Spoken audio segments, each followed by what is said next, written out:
Hey guys, and welcome to a battle featuring myself and the glorious Wood Elves up against Falcon and his disgusting and vile Dark Elves. Should be a fun matchup. Now, this was in the recent Darv Plays King of the Hill, which was a super fun event all round, and I'll link both of these guys' YouTube channels in the description down below. Now, you may be a little bit familiar with this build. It's very similar to the one in the previous video, but I wanted to highlight some very key moments from this battle, and I've spoken a lot before, especially to newer players, about the importance of chasing off enemy troops, but today's video is going to be speaking of something relatively similar but slightly different, which is the importance of protecting your own routing troops and bringing them back to the fray. So in the front lines we have triple Glade Riders with Hagbane tips. As specified in previous games, these guys are perfect for sniping out enemy lightly armoured forces, which can damage the big Papa Durfu, who's going to be the real kind of meat of our army. So you guys have been brought to counter Dark Riders with crossbows. Protecting them, we do have double Wild Riders ourselves with shields, as well as Sisters of Thorn coming in with their awesome abilities. The Curse of Anir really helps with battlefield control, and Shield of Thorns helps in those big nasty blob fights, which are sure to begin around Durfu. So in the front line, we do have 4 units of Eternal Guard, some of them chevroned up. And in the centre pocket, we do have a Branch Wraith simply rocking Melkov's Mystifying Miasma to slow and get some battlefield control. We have Earthblood, as well as a Scroll of Shielding to protect Big Papa Durfu. Durfu going to be coming in with the standard setup of Flock of Doom, Manticore Summon, as well as his Mighty Sword, which is so goddamn powerful. We do have War Dancers with Azrai Spears as well, coming in with that nice anti-large to take down cavalry, hydras, and the like. And that's pretty much it for our build.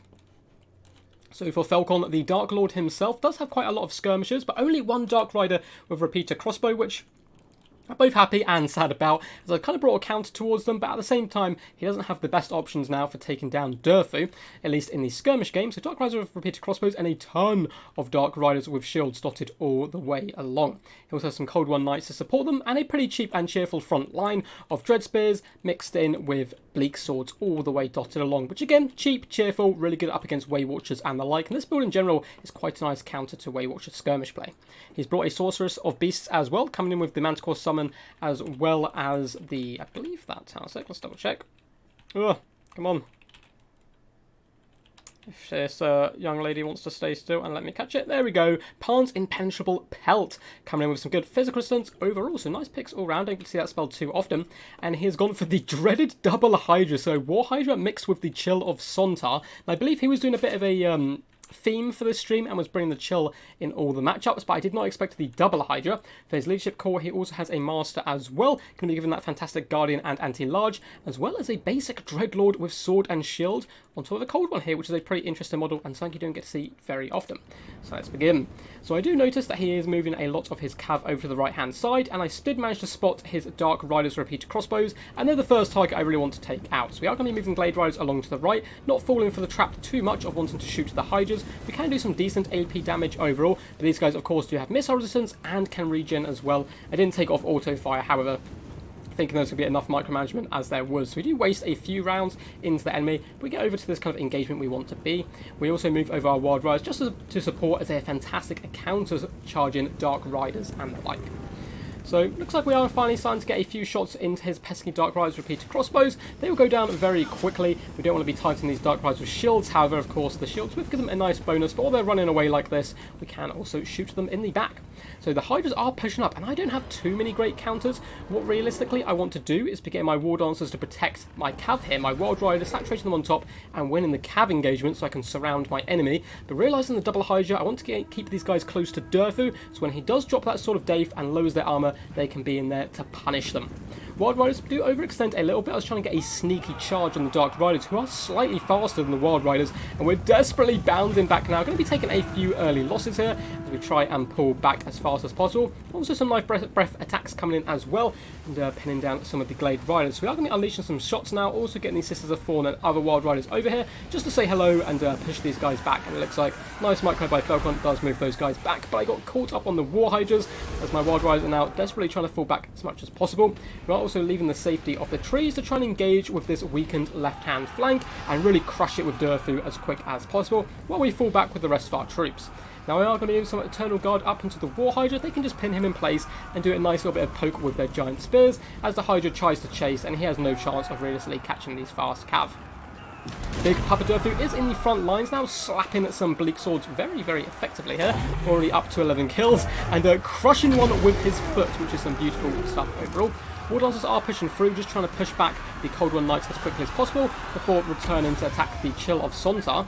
We're also going to be dropping a Sword of Dave down on top of the Bleak Swords, as well as his Master and the Lord here. Now, this is a bit of a misplay coming in by Falcon. He's charged in with his Dreadlord as well as the Master, so we are going to summon a Manticore, and with the Sword of Dave on him, Durfee will beat the crap out of that leadership core.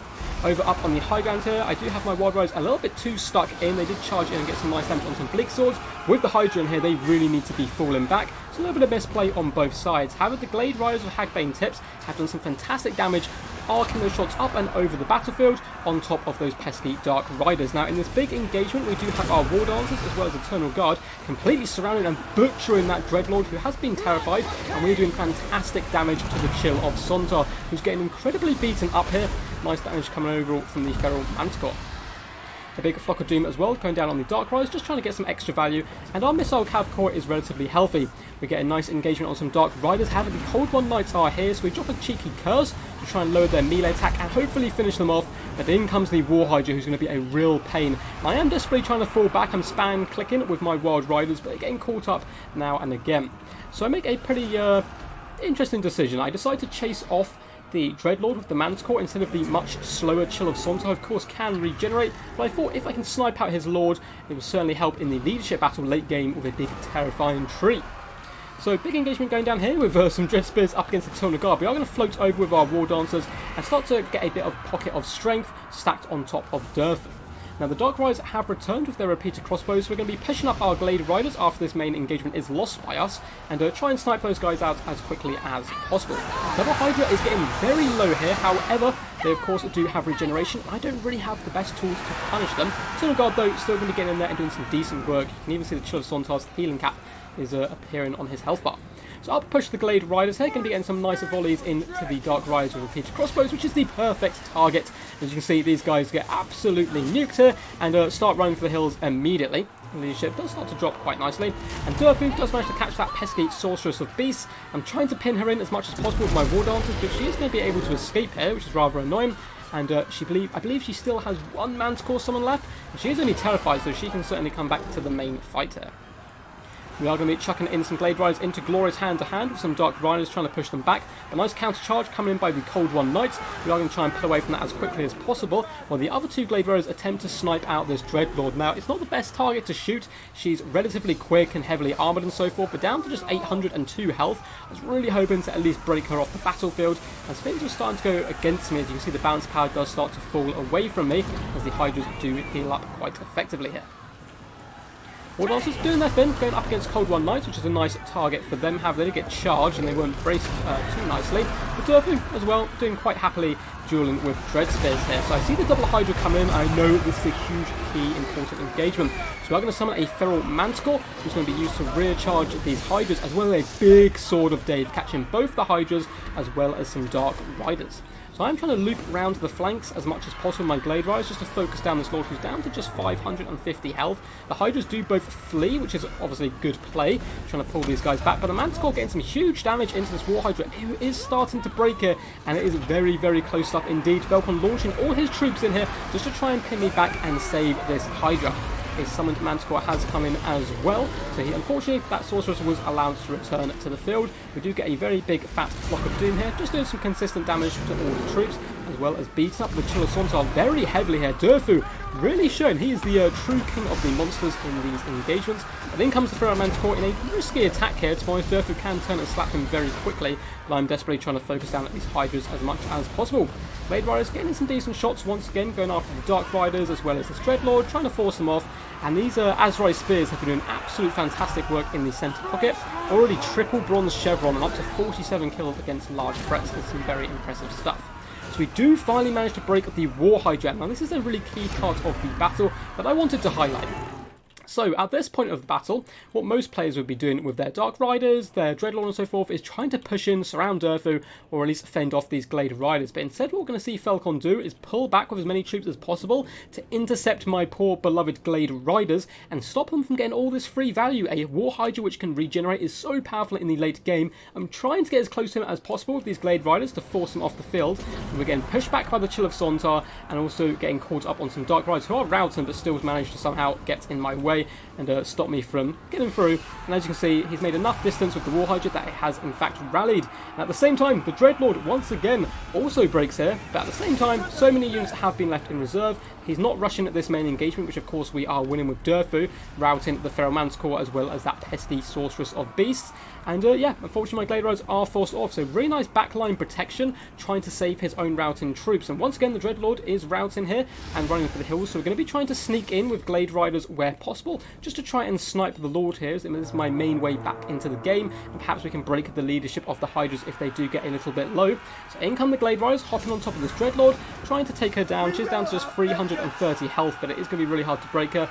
And once again, you can see Eagle Eyes, Dark Riders, and Chill of Sontar come back to protect the back lines rather than worrying about the mainline engagement. We make this Dreadlord waver, but she just will not die. 197 health and still somehow not routing. I swear Dark Elves get a buff to their leadership the lower they get. The amount of games I've faced Malekith in a similar situation is worrying. So we are making a bit of a last stand here. We do have War Dancers, a couple of Eternal Guard, as well as the mighty Durthu here, who's still relatively healthy, but he certainly cannot take on 2 fire-breathing Hydras. We do have some Glade Riders as well, who are going to be trying to sneak into the back lines, but at this point, it is pretty much game over, unfortunately. We're going to be trying to force a few early engagements, and we're going to see some nice cycle charging coming in by the Dark Riders. Durthu just pushing them off as well. We have some rallying troops, and I know that this Dreadlord is super low, so we're going to be constantly trying to pressure in the back lines with Glade Riders, just to hop on her and try and desperately break her and pray somehow Durthu can live. Drop a Melkoffs on the Chill of Sontar just to catch him, to force the final engagement. The longer it goes on, the weaker we would get, of course. So Glade Riders try last desperate snipe, but unfortunately the mighty Durthu here, completely surrounded by enemies, is unfortunately going to rout and run for the hills. So a valiant defeat and a super fun game all over. Let's go to the end stats for a tiny bit of analysis. So very well played to my opponent there, coming in with a really interesting build. The double Hydra I don't think is... It is a bit of a meme, but it's not terrible here. They both have regeneration and missile resistance. Weight Watchers spam will certainly be trying to hunt them down as much as possible, but you won't be able to finish them off quickly and efficiently, especially with Dark Riders pressuring from all angles. So I think Double Hydra can actually work in this matchup against the Wood Elves. Now overall for my build, it's very similar to my anti-Norscan build. We've taken off a few abilities for the Branch Wraith and Durthu and upgraded our War Dancers to Azrai Spears just to help deal with the consistent amount of cav that I was expecting in this matchup. So a few missed micros on both sides. I did get my Wild Riders a little bit sacrificed, needed to pull them out a little bit earlier and could have chased down some of those routing units and really helped force off that War Hydra and the Lord. And at the same time, the Lord and Master getting a little overextended into the mighty Durthu, and they certainly paid the price. But I just wanted to highlight this game to show the importance of not just chasing down the enemy routing troops, but also protecting your own with your fast moving cav into the late game. Can really turn it on its head, because if that War Hydra was forced off as well as the Dreadlord, I'm not sure the Chill of Sontar would have had enough to take down the mighty Durthu, especially with the losses to his leadership. But regardless, hope you guys did enjoy. If you did, please do feel free to subscribe and give a big old thumbs up button. If you want to get involved in events that I do host or put replays up on the channel and so forth, feel free to join my Discord, and there's a Patreon link just down below as well. And of course, I will put a link to Falcon's channel as well as Darv Plays channel, who did host this event. Anyway guys, until next time, peace, and as always, stay awesome.